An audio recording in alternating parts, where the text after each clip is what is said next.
दासी महाराज ने। श्री राम जय राम जय जय राम। तो बार बार बर मांगू हर्ष देव श्री रंग, पद सरोज अनपायनी भक्ति और सदा सत्संग। तो यहाँ दोनों के साथ में है, ये भक्ति के साथ ही, भक्ति भी सदा हो और सत्संग भी सदा हो। अब क्यों कौन मांग रहे हैं? ये भोलेनाथ मांग, साधारण नहीं है। जो सबके दादा हैं वो भोलेनाथ मांग रहे हैं। और रामायण में दो ही ऐसी जगह हैं जहाँ दोनों चीज मांगी हैं, और दोनों ही महापुरुष बहुत उच्च कोटि के हैं। वो तो भोलेनाथ है ही। अब रही बात ऋषियों की, तो ऋषियों में ऐसे महात्मा हैं जो समुद्र को, कौन है वो? अगस्त ऋषि। उन्होंने भी यही मांगा है, भक्ति और सत्संग। क्यों मांगा है? क्योंकि दोनों, भक्ति है और सत्संग नहीं है तो भक्ति में डूबे तो हो गए, लेकिन सत्संग के बिना उसके अंदर की जो विशेषता हैं, खूबियां हैं, वो पकड़ में नहीं आई तुम्हारी में, तुम लगे रहे। ठीक है, तो आपका जो भजन है वो एकांगी हो जाएगा। कैसा हो जाएगा?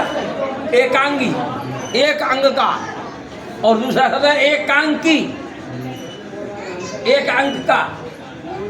लेकिन सत्संग होगा तो बहुआयामी भक्ति हो जाएगी। भक्ति के लिए बहुत सब प्रयोग किए हैं। भक्ति है, निर्वरा भक्ति है।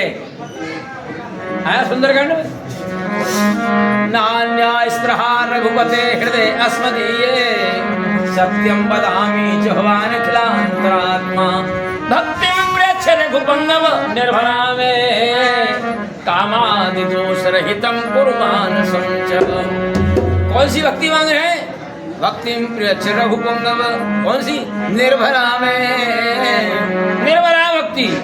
और कहीं नाथ भगति अति सुखदायनी, और देव कृपा करे अनपायनी। वहाँ कौन सी भक्ति? अनपायनी। अब इससे सब बताते रहें तो फिर बहुत लंबा पड़ जाएगा, और हमारे उनको मजबूरी होती है संचालक की। तो अनेक प्रकार, कहीं निर्वाणा भक्ति है, कहीं अनपायनी भक्ति है, कहीं अनेक प्रकार के शब्दों का प्रयोग किया रामायण में। और आप इसका अर्थ ये नहीं लगा लें कि एक ही बात है सबका, नहीं, सबका भिन्न अर्थ है। यदि कोई अंतर नहीं होता तो उस शब्द की जरूरत ही क्या थी? ये बात समझने की है। तो भक्ति की जो पराकाष्ठा जब पहुँचेगी तो भक्ति की, साधक की जो भक्ति में पराकाष्ठा आ जाएगी तो ऐसी स्थिति बन जाएगी कि परमात्मा जो परम स्वतंत्र है, जो सर्वनियंता है, जिसको नारद जी ने उड़ाना भी दे दिया। क्या दिया? परमा स्वतंत्र न सिर पे कोई, भावे मन ही करो तुम सोई। कहिए। हाँ, लेकिन नारद जी ने तो कह दी और श्राप तक दे दियो। लेकिन भगवान संदेश देते हैं समाज को कि भाई यदि भक्ति पक्की है, अब बिल्कुल मेरे पर मगन हो रहा है, तो वहाँ मैं उसको दास बन जाता हूँ। मैं स्वतंत्र नहीं रहता, क्या बन जाते? परतंत्र हो जाता हूँ उस भक्त का। और उसके बीच में एक स्थिति और है, एक में तो स्वतंत्र है परमात्मा और एक में परतंत्र है परमात्मा, और बीच की कौन सी है साहब? बीच की तो बीच भी होनी चाहिए ना।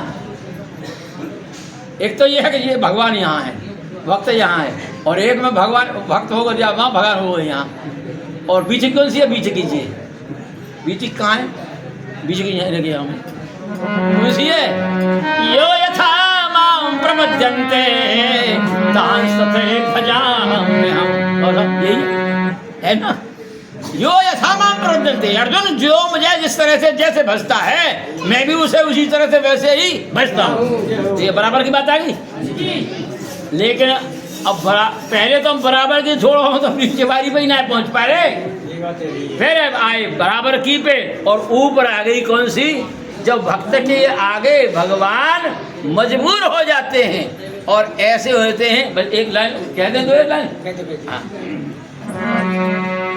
योगियों के हाँ जी बजा लो कन्यों के बजा में आज बाबा को विशेष दिन जा मैं हमू गाली एक लाइन योगियों के हृदय में प्रभु बुलाने पर नहीं आते बुलाने पर नहीं आते योगियों के हृदय में बुलाने पर नहीं आते बुलाने पर नहीं आते के हृदय में प्रभु बुलाने पर नहीं आते नहीं आते धीरनी और ध्यान देना धीरनी और विदुर के घर धीरनी और विधुर के घर बुलाए चले आते बुलाए चले आते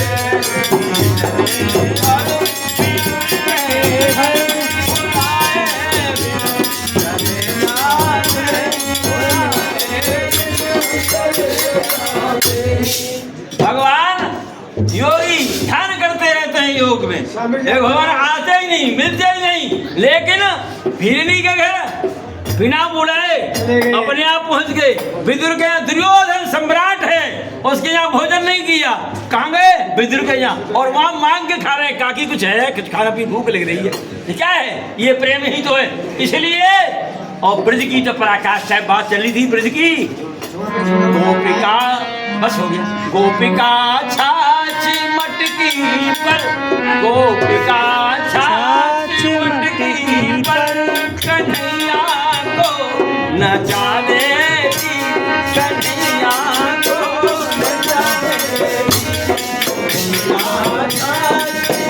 जी पर कन्हैया को नचाती थी